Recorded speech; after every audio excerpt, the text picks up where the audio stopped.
Hi everybody, it's Mark from the Lego Room here. Hope you are having a great day. Today here in the UK it's very cold, it's very wet, it's a real bleak autumnal day, so I thought what better way to spend the afternoon than hanging about in the Lego Room, doing some building, doing some videoing and generally staying out of the weather in the warm. So today we are going to do a how-to video on how I build these trees that I use throughout my city. I call them city trees.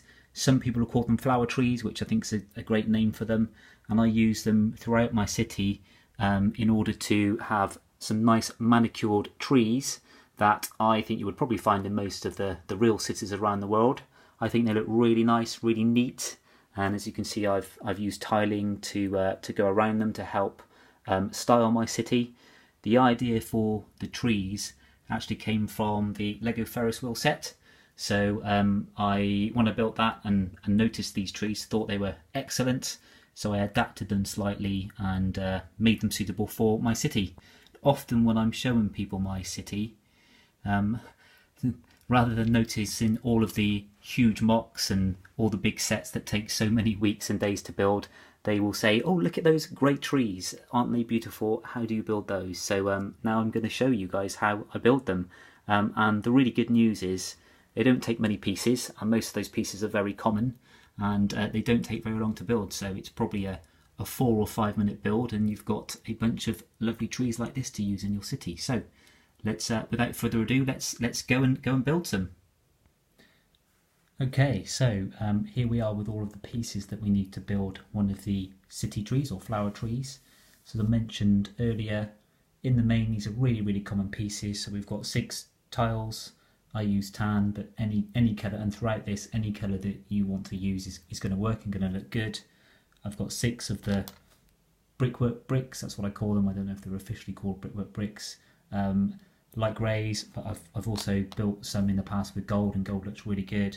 A 4x4 base plate, a 2x2 square, and it's important that that one is brown because that's going to be the soil or the earth that the tree goes in. And the same for these parts, which are the brown cylinders for the trunk. This is the element that holds the flower stems in, and the flower stems are these. This is element 19119. So this is probably the least common part of this build. On Bricklink, they go for 8 to 10 pence, which is probably 12 to 15 cents. So reasonably cheap to get hold of.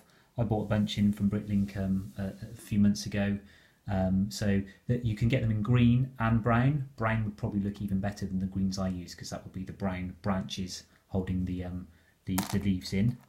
So if you're going to make these, give that a try. Let me know what it's like. And then just the lots of the common flower pieces that you get nowadays. So there are 6 flowers needed for each stem, and we've got 5 stems, so that's 30 flower pieces. I happen to have lots of reds, bought in a bunch of pinks and some greens. I do find though that in spare pieces on sets nowadays you tend to get 1 or 2 of these, so it's easy to amass quite a bunch of these green flowers. So let's get on and put it together. So the 2x2 goes on the base plate and the brickwork pieces go around. And when you're doing this, if you are going to use the brickwork pieces, you will be left with a face that is not got the pattern on. So I tend to have the trees facing that way. So it just shows off more of the brick pattern. I really like the brickwork bricks. I think they're a very good move by Lego to bring those to us. So on they go, and the tiles then go around the edge, obviously making sure we overlap because we're Lego builders and we like to do that, don't we? And as I mentioned, the tiles can be any colour, and I think tiles do look better, but if you wanted to use non-tiled pieces, then that gives you the option to perhaps have squirrels or any further animals that you've got on the edge of the tree base, which would be pretty cool. So that's the base complete, easy enough. And then we built the trunk. So we've got brown cylinders and brown triangular cylinders. As long as you have a triangular cylinder at the top, it doesn't matter where the next one goes because it's just ready for effect. So that's the trunk of the tree, and that pops there in the middle. And then if we look at this piece, which sits on the top of the trunk, and obviously that's the one that holds in the flower stems, so place those all around. In fact, it's probably easier to put the flowers on before adding them to the tree. So what I tend to do is have 3 greens and then a mixture of the coloured flowers. I think the greens work on all colour schemes because it's like a new flower growing before it's reached its colour. So if I just pop on 2 pinks and a red, and the more random the better with this tree. I think it is much more effective to have a random set of colours. There we go. Here's one I made earlier to save you sitting through whilst I add on all the flowers, and so you can see nice round finish, good mixture of the colours. The trunk, as we mentioned, with the random triangle pieces. Here's another one, so you can see how they are virtually identical but slightly different. Different tile effects. So here I'm using the grills instead of the solid colours, and the triangular pieces in a different part of the trunk as well. So there we go. So next I'll just show you how I place them on the city. There's 2 slightly different techniques I use, which is all depending upon the surrounding tiles that you've got. So let's go back up to the Lego room. So with the placing of this tree, very simply, I've left a space in my tiles.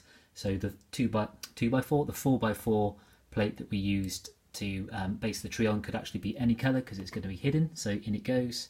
And I used the tiles around the tree base and the lampposts and the light grey tiles just to really break out from the dark grey tiles. I did originally lay everything dark grey and it was okay, but I thought, A, I'm using a lot of dark grey tiles here, and B, it would just look a bit more visually better if we could break it up a bit. So that's the first way to place one of these trees. And this guy here, he's so impressed with our tree, he's going to turn around and take a picture of the tree. Lovely, look at that. And there's one other technique that we use, so just bear with me. In a different part of the city now. So here, because I was a bit tighter on space and I was really focusing on this squared pattern going around the fountain, so instead of placing the trees directly onto the board, it's slightly raised, so that goes there in the middle. So it's just a slightly different effect here, so you're only seeing half the tile. I think it looks really nice actually. I may even change the other ones that we looked at earlier to be half a tile along, depending on how many tiles I've got to use. So there we go. I really hope you liked the tutorial. I'd love it if some of you built the tree and posted a video so I can take a look. As always, thank you very much indeed for watching. I really appreciate all of your support. And I know I mentioned this a lot in my videos, but I'm really close to finishing the city, so I'm hopeful that my next video will be a big Lego city tour. So really excited about that. All right, thanks again and see you soon.